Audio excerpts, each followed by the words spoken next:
여야 주요 정당 공천이 마무리 단계인 가운데 후보 간의 연합과 연대를 하는 전략도 잇따르면서 선거 결과에 얼마나 영향을 미칠지 관심입니다. 원주 선거구 초반 구도를 살펴봅니다. 강릉 선거구도 요동을 치고 있습니다. 정당 공천에 반발한 보수 후보들이 잇따라 무소속 출마를 선언하면서 선거 열기가 달아오르고 있습니다. 코로나19 여파로 경기 침체가 이어지면서 직장을 잃는 사람들이 늘고 있습니다. 실업급여 신청도 지난해에 배 이상 늘었다고 합니다. 그 현장을 취재했습니다. 지자체들은 코로나19의 여파로 침체된 지역 경기를 살릴 대책 마련에 고심하고 있습니다. 전통시장 장보기 캠페인을 펼치는가 하면 소상공인 지원책을 내놓는 등 안간 힘을 쓰고 있습니다.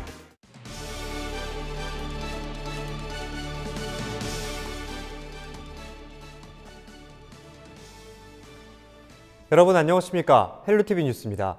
첫 번째 소식입니다. 20여일 앞으로 다가온 선거 전의 시계가 더욱더 빠르게 돌아가고 있습니다. 이번 총선은 급격한 선거구 변화와 코로나19 등 여러 어려움 속에 치러져 후보들은 더욱더 치밀한 선거 전략을 고심하고 있는데요. 그중에 하나가 바로 후보 간의 연합과 연대입니다. 이른바 뭉쳐야 산다 전략, 통할 수 있을까요? 이다혜 기자입니다. 더불어민주당 원주시 갑을 선거구 두 후보가 한자리에 섰습니다. 원주시 갑 선거구 이광재 예비후보와 원주시 을 선거구 송기현 예비후보가 원팀 공동 공약을 발표했습니다. 각 선거구에 속한 기업도시, 혁신도시, 두 신도시를 연계해 정주 여건 개선과 경제 활성화 두 마리 토끼를 잡겠다는 전략입니다. 두 후보는 앞으로 매주 두 차례 공동 공약을 발표할 계획입니다. 혁신도시에 필요한 인력을 만드는 계약학과를 만들고 기업도시나 여기 원주 지역에 있는 생명건강 산업에 그 기업이 필요한 인재를 스펙을 얘기하게 되면 그 기업에서 가서 강의를 하는 겁니다. 혁신도시에 있는 거기에 있는 연구자들이 가서 강의를 하는 겁니다. 미래통합당 원주시 갑 선거구는 신구가 힘을 합쳤습니다. 최근 전략공천이 결정된 박정하 예비후보는 현역 김기선 의원의 선거사무소에 둥지를 틀었습니다. 앞서 3선에 도전했던 김기선 의원은 젊고 유능한 인재에게 지역을 맡긴다며 불출마를 선언했습니다. 박 예비후보는 김 의원의 주요 공약이었던 SRF 열병합발전소 폐쇄 등 미세먼지 대책과 기업도시 규제 프리존 지정 등 경제 활성화 정책을 이어받기로 했습니다. 존경하는 김기선 의원님께서도 당을 위해 길을 열어주셨습니다. 젊고 유능한 인재가 원주의 명예로운 전사가 되어 싸워 이겨내길 바란다고 말씀하셨습니다. 그 지침 꼭 받들어내겠습니다. 무소속 예비후보들도 손을 맞잡았습니다. 원주 갑 선거구 권성중 예비후보는 홍천 횡성 영월 평창 선거구 조일현, 동해 삼척 태백 정선 장승호 예비후보와 17일 공동 기자회견을 열었습니다. 더불어민주당 공천 과정에 불복해 탈당한 새 후보는 반칙과 편법에 이겨 강원도의 자존심을 찾겠다며 연대 배경을 밝혔습니다. 이들은 앞으로 공동 공약 발표, 전국 무소속 연대를 통해 부동층 공략에 나설 예정입니다. 사실 한 명만 무소속으로 출마를 하면 저 사람 이상한 사람 아니야? 이럴 수 있습니다. 그렇지만 같은 당에서 2명, 같은 당에서 3명, 그것도 강원도 8개 선거구에서 3명. 이렇게 무소속 연대를 하는 이유는 그만큼 당의 공천이 부당했다. 각종 변수가 쏟아지며 예선 전부터 뜨겁게 달아오른 4.15 총선, 이른바 뭉쳐야 산다 전략이 각 후보에게 득이 될지 결과가 주목됩니다. 헬로티비 뉴스 이다혜입니다.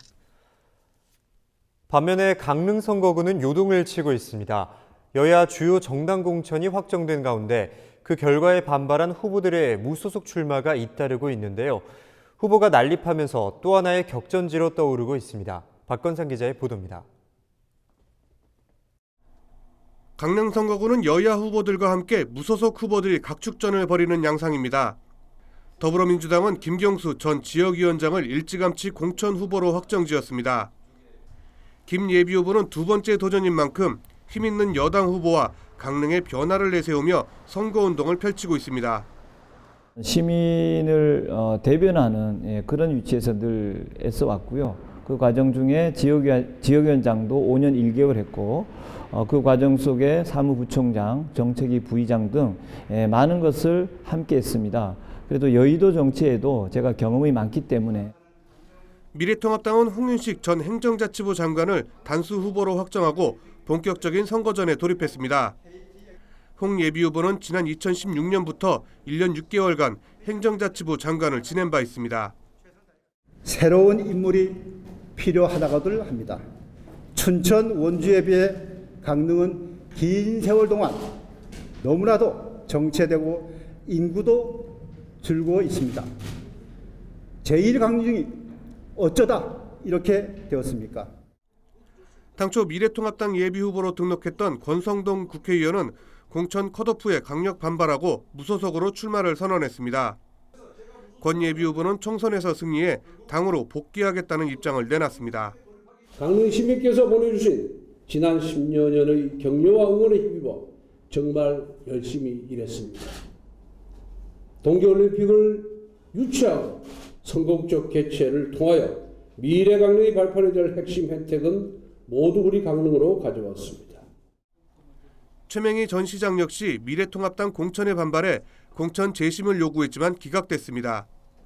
최 예비후보도 무소속 출마를 선언하고 끝까지 총선을 완주해 승리하겠다고 밝혔습니다. 사랑해 주신 강릉 시민들, 여전히 저희 진정성과 한결같은 지역 사랑을 믿어주시는 여러분이 계십니다.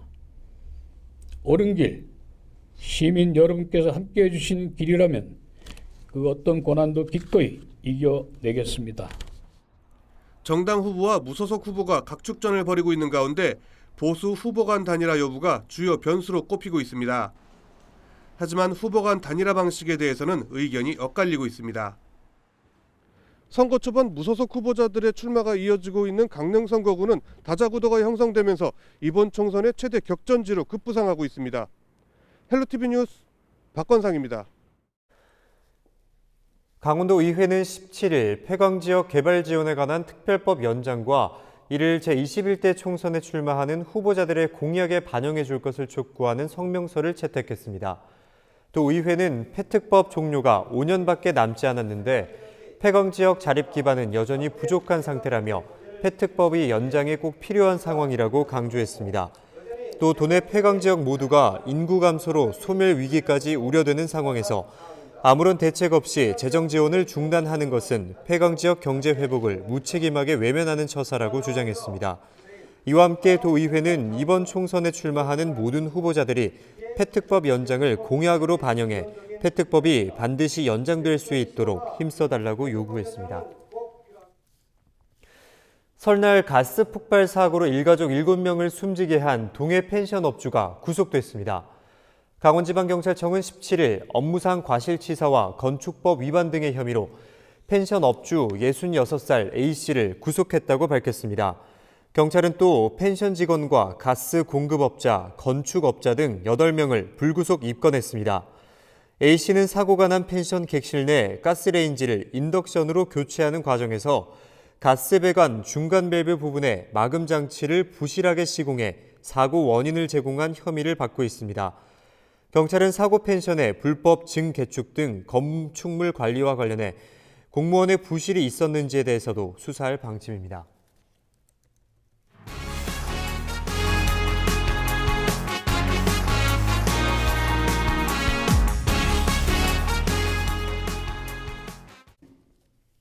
네, 다음 뉴스입니다. 코로나19 사태가 장기화되면서 지역 경제가 급속히 냉각되고 있습니다. 경영난을 견디지 못해 문을 닫는 곳이 늘면서 일자리를 잃어서 막막한 생계를 호소하는 사람들도 많은데요. 실업급여 신청자가 지난해에 배 이상 늘면서 IMF 이후 최악의 고용 대란까지 우려되고 있습니다. 한재영 기자입니다.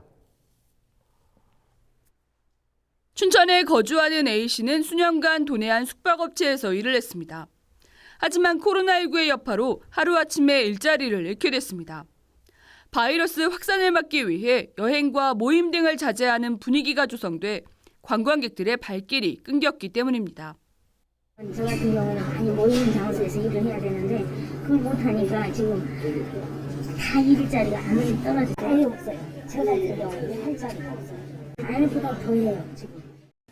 음식점에서 아르바이트를 하던 B 씨도 코로나19 탓에 실업자 신세가 됐습니다. 외출을 꺼리고 소비가 줄면서 매출이 급감해 사업주가 경영난으로 인력을 최소화한 이유입니다. 정규직과 비정규직과 이런 좀 알바를 하면서 또 그냥 계약직을 조금 일을 하다가 지금 실직이 다 떨어졌어요. 일자리가. 어쩔 수 없이 이것도 안 되니까 어쩔 수 없이 신청을 했어요. 다 일자리가 떨어져서 좀 살아갈 길이 많아요. 이같이 코로나19 사태가 장기화되면서 도내 실업급여 신청자가 급증했습니다. 강원도의 관광과 서비스업이 많아 고용시장도 코로나19발 악재에 더욱 큰 타격을 받고 있습니다. 이에 봄바람이 불기 시작하는 3월부터 고용시장이 기지개를 켜기 시작하지만 올해는 실업급여 신청자가 3,200여 명을 넘었습니다. 지난해 대비 증가율도 전국 최고를 기록했습니다. 전년도 같은 기간에는 1,395명이었는데 금년 들어와서는 3,209명으로 124%가 증가한 상황입니다. 관광 서비스업이 중심인 그런 곳에서는 이동이 위축되다 보니까 아무래도 그런 영향을 받고 있는 것이 아닌가. 코로나19의 사태가 아직도 안정화되지 않아 당분간은 실업급여 신청자가 더욱 늘어날 전망입니다. 이에 강원도는 700억 원 규모의 긴급 금융지원을 통해 중소기업을 지원하고 근로자 임금의 일부를 지원하는 고용유지 지원금도 확대되는 등 다양한 대안이 모색되고 있습니다. 하지만 코로나19에 따른 불안감과 위축된 소비 심리가 풀리기 전까지는 경기 침체에 따른 경영난을 극복하기가 쉽지 않을 전망입니다. 코로나19 장기화에 따른 경기 침체가 고용시장 악화로 이어지고 있습니다. 헬로티비 뉴스 한지영입니다. 코로나19의 여파로 강원 경제가 뿌리째 흔들리고 있습니다. 문을 닫는 가게가 속출하고 있고 문을 열어도 전기세도 건지지 못하는 날이 이어지고 있는데요. 이 상황이 이렇자 각 지자체들은 코로나19 극복을 위해 경제 살리기에 초점을 맞추고 있습니다. 장진철 기자의 보도입니다. 시장 골목에 사람들의 발길이 뚝 끊겼습니다. 아프리카 돼지열병에 국방개혁, 여기에 코로나19까지 접경 지역 전통시장은 그야말로 개점 휴업 상태입니다. 시리에 빠진 상인들을 위해 공무원들이 나섰습니다. 화천군청 직원들이 지역 경제 활성화를 위해 마켓 챌린지 캠페인에 나선 겁니다. 마켓 챌린지는 군청 각 부서뿐 아니라 공공기관과 일반 주민들까지 자발적인 재래시장 장보기 릴레이 캠페인입니다. 화천군에서는 부서별로 전통시장 장보기와 외부 식당 이용하기 등 마켓 챌린저를 시행하고 있습니다. 어려운 사태가 조속히 해결되고 소상공인에게 조금이나마 도움이 되었으면 하는 바람에서 시작. 5일장이 열리는 날이지만 시장은 한산합니다. 코로나19 여파로 5일장 개장이 무기한 연기됐기 때문입니다. 춘천시가 조사한 결과 풍물시장은 평소에 비해 매출이 절반 가까이 줄었고 중앙시장 방문객은 무려 70% 넘게 감소했습니다. 춘천시는 춘천형 4대 프로젝트를 마련하고 경제 살리기에 본격 뛰어들었습니다. 가장 시급한 소상공인 11,000여 명에게는 이달부터 공공요금과 지방세 감면 등 한 명당 125만 원 상당의 지원책을 마련했습니다. 경제 살리기를 위해 다음 달 추가 경정 예산 300억 원을 긴급 편성하기로 했습니다. 중소기업에도 긴급 경영자금 200억 원을 지원하는 등 서민경제 회복에 나설 계획입니다. 현재 상황이 실제 어떻게 피해 상황이 누적돼 있고 상황의 심각 정도가 어떤지 현황에 대한 조사를 정확히 좀 할 계획을 갖고 있습니다. 촉진할 수 있는 다양한 활동들을 정말 진심을 갖고 만들어 보겠다는 말씀.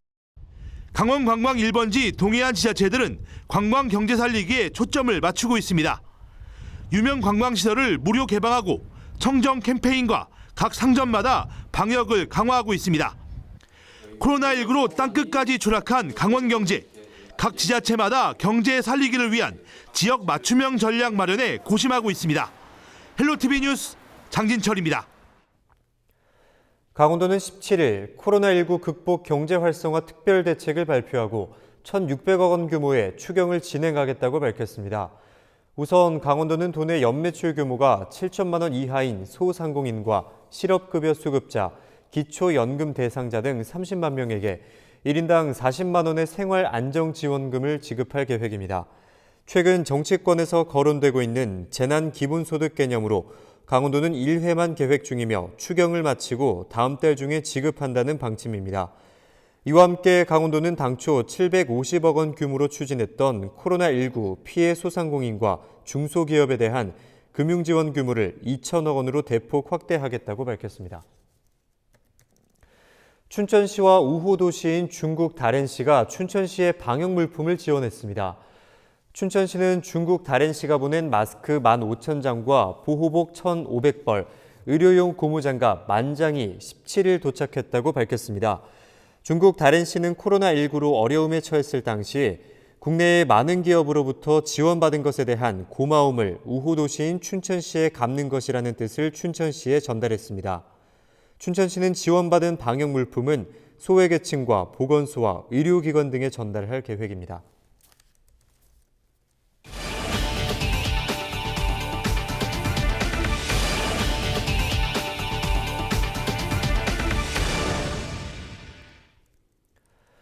코로나19 확산을 막기 위해 교육부가 전국 유치원과 초중고등학교 개학을 추가로 연기했습니다. 이에 대해서 시민들은 어떻게 생각하고 있을까요? 여론은 지금에서 들어봤습니다.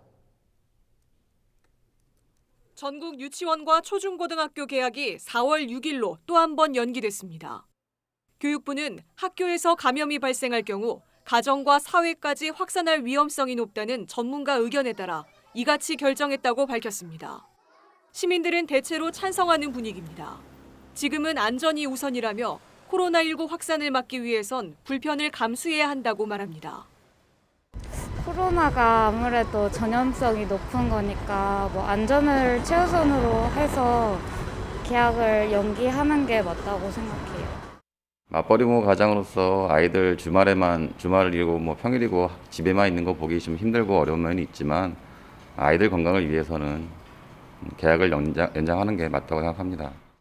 손녀 있고 손자도 있는데 여전까지 집에서 지금 잘 저기를 하고 있었는데 학교 가서 옮겨오면 또 식구들이 다 또 옮길 수도 있는 거니까. 반면 더 이상 개학이 연기되지 않았으면 한다는 의견도 있습니다. 새 학기를 앞두고 있는 학생들은 공부에 차질이 생기지 않을까 걱정입니다. 빨리 친구를 만나고 싶은 학생들도 답답하긴 마찬가지입니다. 덜 연기했으면 좋겠어요. 학교도 빨리 가고 싶고 이제 고등학교 입학을 해서 빨리 개학을 하고 싶어요. 그러면 PC방에도 올 일이 없고 개학을 하면 친구들도 많이 볼 수도 있어요. 맞벌이 자녀를 대신해 손주를 돌보고 있는 할머니와 할아버지는 개학이 늦어져도 걱정이라고 하소연합니다. 손주들 봤을 때는 얼른 가서 학교 가는 게 낫죠. 집에서 뒹굴뒹굴 그냥 아무것도 안 하고 시킨다고 하는 것도 아니고 애들이 게임에 빠져 있고 TV에 빠져 있고 이러니까 좀. 학교가 개학이 연기되면 될수록 본인 어린애도 몸이 안 좋고 그 보살피고 있는 부모도 안 좋지. 학교 휴업 기간 동안 각 가정에서 학습이나 육아의 어려움을 덜 수 있도록 다양한 지원이 필요하다는 목소리도 나옵니다. 저는 초중고 학생을 다 이렇게 데리고 있거든요. 네. 애가 셋인데 고등학생 같은 경우는 공부를 해야 되잖아요. 그러니까 조금 걱정은 되지만 시간이 너무 길게 가니까 시간이 조금 아깝고 조금 이렇게 학습적인 부분에 있어서 조금 아쉬운 점도 있지만 개인적인 바람으로는 조그맣게 놀 수 있게 교구 같은 거를 애기 있는 집마다 좀 보내준다거나 이러면은 그런 걸로 좀 재밌게 보낼 수 있지 않을까. 코로나19 여파로 사상 처음 4월 개학을 맞게 된 교육 현장. 각 학교에선 온라인으로 원격 학습을 도입하고 긴급 돌봄을 추가로 운영할 방침입니다. 헬로티비 뉴스 정선영입니다. 이어서 날씨입니다. 화요일 흐린 날씨와 함께 곳곳으로 빗방울이 떨어지는 곳이 있었는데요. 수요일은 다시 맑은 날씨를 되찾겠고 봄 기운은 더욱더 짙어질 것으로 전망됩니다. 헬로티비 뉴스를 마칩니다. 헬로티비 뉴스는 지영민과 함께합니다. 시청해주신 여러분 고맙습니다.